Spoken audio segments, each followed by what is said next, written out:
Hello guys, welcome back to the CB vlogs. ಬನ್ನಿ guys, ಇವತ್ತಿನ vlog ಶುರು ಮಾಡಾಕತ್ತೀನಿ ನಮ್ಮ ಗಾಡಿಯಿಂದ.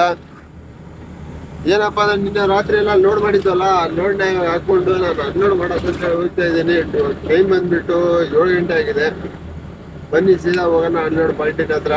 ಅಲ್ಲಿ ಹೋಗಿದ್ದೆ ನಿಮ್ಗೆ ಸಿಗ್ತಿರುತ್ತೆ.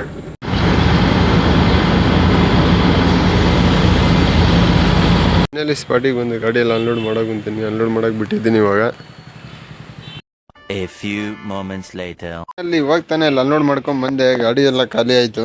ಇವಾಗ ಇಲ್ಲಿ ಬಂದಿದ್ದೀನಿ. ಇಲ್ಲಿ ಫ್ರಿಜ್ಜಿನ ಲೋಡ್ ಇದೆ.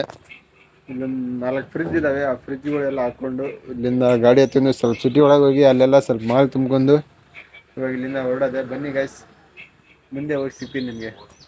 One eternity later. ಇವಾಗ ತಾನೇ ಎಲ್ಲ ಲೋಡ್ ಕಂಪ್ಲೀಟ್ ಆಯ್ತು. ಎಲ್ಲ ಸಿಟಿ ಒಳಗೆ ಹೋಗಿ ಎಲ್ಲ ಲೋಡ್ ಮಾಡ್ಕೊಂಡ್ ಬಂದೆ. ಬನ್ನಿ ಗೈಸ್, ಇಲ್ಲಿಂದ ಸೀದಾ ಹೊರಡೋದೆ ಮನೆಗೆ. ಹೂವಿನ ಹಡಗಲಿಗೆ ಹೋಗಿ ಖಾಲಿ ಮಾಡಿ ಮತ್ತೆ ಸಿಗ್ತೀನಿ ನಿಮಗೆ. ಬನ್ನಿ ಸೀದಾ ಹೋಗೋಣ ಹೂವಿನ ಹಡಗಲಿ. Congratulation brother. ಅಬ್ಬಬ್ಬಬ್ಬ lottery income tax. Guys, final ಆಗಿ ಬಂದು ನೋಡ್ರಿ ಹೂವಿನ ಹಡಗಲಿ. ಇವಾಗ ಹೋಗಿ ಗಡ ತಾಡಪಲ್ಲೆಲ್ಲ ಹುಚ್ಚಿ ಗಾಡಿನ ಅನ್ಲೋಡ್ ಮಾಡಬೇಕು. ಬನ್ನಿ, ಇವಾಗ ನಮ್ಮ ಹುಡುಗ ಒಬ್ಬತ್ತ ಬರ್ತಾನೆ. ಆಮೇಲೆ ಅವ್ನು ಕರ್ಕೊಂಡು ಗಾಡಿನೆಲ್ಲ ಅನ್ಲೋಡ್ ಮಾಡ್ತೀನಿ. ಬರೀ ಅನ್ಲೋಡ್ ಮಾಡ್ಬೇಕಾದ್ರೆ ನಿಮಗೆ ಸಿಗ್ತೀನಿ. ಅಲ್ಲೋ ಗೈಸ್, ಇವಾಗ ತಾನೇ ಎಲ್ಲ ಅನ್ಲೋಡ್ ಮಾಡೋದು ಹೋಯ್ತು. ಮಳೆ ಆಗಂತೂ ಸಿಕ್ಕಾಪಟ್ಟೆ. ಗಾಡಿನ ಅನ್ಲೋಡ್ ಮಾಡೋದು ವಿಡಿಯೋನೇ ಮಾಡೋಕ್ಕಾಗಿಲ್ಲ. ಬನ್ನಿ ಗೈಸ್, ಇವಾಗ ಸೀದಾ ಮನೆಗೆ ಹೋಗೋದು ಅಷ್ಟೇ. ಅಗ್ರಿ ಬೊಮ್ಮಳ್ಳಿ ಹೋಗಿ ಮತ್ತೆ ನಿಮಗೆ ಸಿಗ್ತೀನಿ ನೆಕ್ಸ್ಟ್ ಬ್ಲಾಗ್ನಲ್ಲಿ. ಇವತ್ತಿನ ಬ್ಲಾಗ್ ಇಷ್ಟೇ, ಮತ್ತೆ ಸಿಗೋಣ.